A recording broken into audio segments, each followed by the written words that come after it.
30 points on the road in a closeout game against a team that just went to back-to-back Western Conference Finals, and the San Antonio Spurs never trailed for a single second. Welcome to Hoops Pill. If you're new here, subscribe, drop a like, and stay locked in because this one gets deep. The moment that tells you everything about this Spurs team happened not when they won, but in how they won. No late-game survival, no nervous closing out a shaky lead. San Antonio walked into Minnesota, a building that gets deafeningly loud in elimination situations, built a 37-point lead, and made an experienced, playoff-hardened Timberwolves team look like they'd never seen postseason basketball before. That's not supposed to happen when you're young. That's not supposed to happen in your first real playoff run. But the Spurs didn't seem to get that memo, and that's exactly why the rest of the NBA needs to start paying very close attention to what's being built in San Antonio right now. The biggest narrative surrounding this team all season was youth, not talent. Nobody ever questioned the talent. The real concern was whether the moment would eventually become too big, whether the pressure would crack them at some critical moment when it truly mattered. And there were moments in the Minnesota series where that doubt felt legitimate. They lost Game 1 on a missed buzzer-beater 3 from Julian Champagnie, a play that could have shattered a young group's confidence before the series even gained traction. Then Game 4 arrived. Wembanyama got ejected early, Minnesota tied the series, and suddenly the panic around San Antonio reached its loudest point of the entire postseason. People were looking at Game 5 thinking this could be the beginning of a painful lesson that forces this team to wait another year or two before they're truly ready. Victor Wembanyama's response to all of that noise in Game 5 was one of the most important performances of his career so far, not just because of what he did statistically, but because of what it communicated about who he is under pressure. When a season is on the line and the entire basketball world is watching to see if you fold, that game either defines you or reveals you. Wemby chose to define himself, took complete control of the game, and reminded everyone that this isn't some project prospect still developing into himself. The process of becoming is already behind him. What we're seeing now is the arrival. Then came Game 6, and Stephon Castle absolutely took over the entire conversation. You have to stop and really absorb what this player did in a closeout road playoff game in only his second NBA season. 32 points, 11 rebounds, 6 assists, 11 of 16 from the field, 5 of 7 from 3, plus 28 in under 30 minutes of play. Those aren't numbers you associate with a second-year player in a pressure elimination game.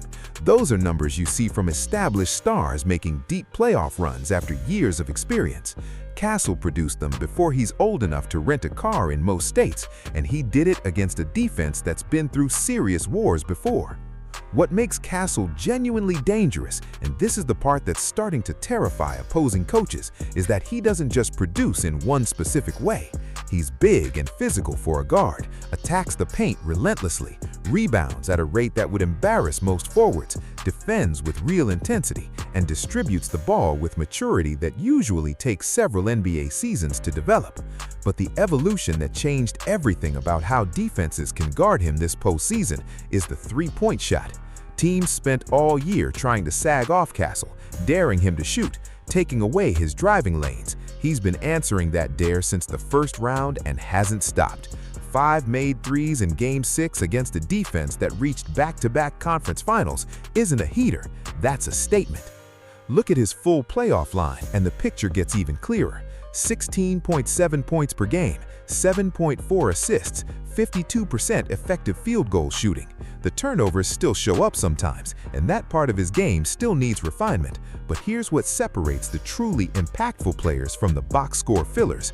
When a player touches the game in this many meaningful ways simultaneously, a few miscues stop mattering to anybody watching. Castle's turnovers are the fine print. His overall impact is the headline. And right now, that headline reads like someone who just decided he belongs among the best young players in the league, and the numbers are agreeing with him loudly. Then you look at Dylan Harper's situation and the entire thing becomes genuinely difficult to comprehend. This is a rookie, not a second-year player finding his feeding, not a veteran on a new team adjusting to a different system. This is a player experiencing his first NBA season, and he's currently leading all playoff bench scorers in the entire postseason. Nearly 12 points per game on 55% effective shooting off the bench, and 15 of them in Game 6 on 6 of 8 from the floor. What separates Harper from your typical promising rookie putting up decent numbers is the comfort level. He doesn't play nervous, he's not disappearing into corners hoping nobody notices him. He attacks, finds his spots, finishes through contact, and makes the right read when the defense collapses on him. That composure is impossible to teach and extremely rare to find in a first-year player navigating his first taste of high-stakes basketball. The reason Harper's development matters so much to San Antonio's window isn't just about his individual production, though that's obviously critical. It's about what his presence does to opposing defenses strategically. When Greg Popovich, or whoever is running these rotations, sends Harper onto the floor and teams cannot exhale, cannot reset, cannot get comfortable defending San Antonio starters because the first guy off the bench immediately demands the same attention level, the pressure on defenses becomes genuinely relentless. There's no natural reset point in the game. The Spurs just keep coming at you in waves without a single moment where the defensive intensity drops. De'Aaron Fox doesn't always get the proper acknowledgement he deserves in the context of this run, and that's partially because the younger players around him have been so spectacular that the spotlight naturally drifts their way. But Fox is averaging 18.6 points per game on 55% effective shooting through this postseason, and what he provides beyond the scoring is honestly just as valuable. He's the experienced voice in the huddle when the moment tightens. He's the player who keeps the energy controlled and the execution clean when chaos starts creeping into the game. Game 6 was the perfect example.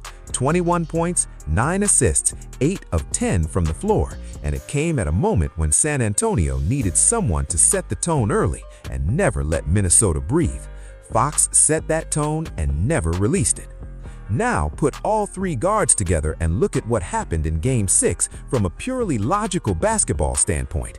Castle, Fox, and Harper combined for 68 points on 25 of 34 shooting. Minnesota threw their best defensive schemes at this trio, made adjustments between quarters, tried switching, tried dropping, tried pressuring the ball higher up the floor, and nothing worked. Because that's the mathematical nightmare of having three legitimate offensive weapons at the guard position simultaneously. You can take away one, you can probably contain two on a really disciplined night, but when all three are locked in at the same time, something always breaks somewhere, and the Spurs are becoming increasingly dangerous because right now, all three of them keep getting locked in together. But here's the part that fundamentally separates San Antonio from every other guard-heavy team in the league, and the reason they can play three guards without the traditional vulnerability. Victor Wembanyama doesn't just help this team, he restructures what's even possible defensively for everyone around him. The entire Spurs' defensive identity is built on a foundation that almost feels unfair. Castle, Fox, and Harper are free to gamble on the ball, jump passing lanes, apply full-court pressure, and take defensive risks that most teams simply cannot afford because they know that if something breaks down and a ball handler gets into the paint, there's a 7'4" monster waiting near the rim who erases mistakes like they never happened. That freedom changes everything about how aggressively this team can defend at every level of the court. The fear factor Wembanyama generates around the basket doesn't show up cleanly in any box score, and that makes it easy to undervalue if you're not watching games closely. But you see it in how players behave differently when they enter his space. Floaters go up higher than usual. Layup attempts become rushed and uncomfortable. Normally confident finishers suddenly look awkward and hesitant because they know he's back there calculating exactly when and how to reject whatever they're attempting. Even when players actually score on him, and it does happen, it still looks like a struggle, and that visual discomfort spreads through an entire offense over the course of a series. The Castle-Wembanyama two-man combination has posted a plus 20.5 net rating and a 96.4 defensive rating together during these playoffs. That's not a promising young pairing trending in the right direction. That's championship-caliber defense already functioning at the highest level right now. And now we arrive at the Oklahoma City, because that's where this entire conversation becomes genuinely fascinating. The defending champions, undefeated in these playoffs, built around Shai Gilgeous-Alexander playing the best basketball of his career.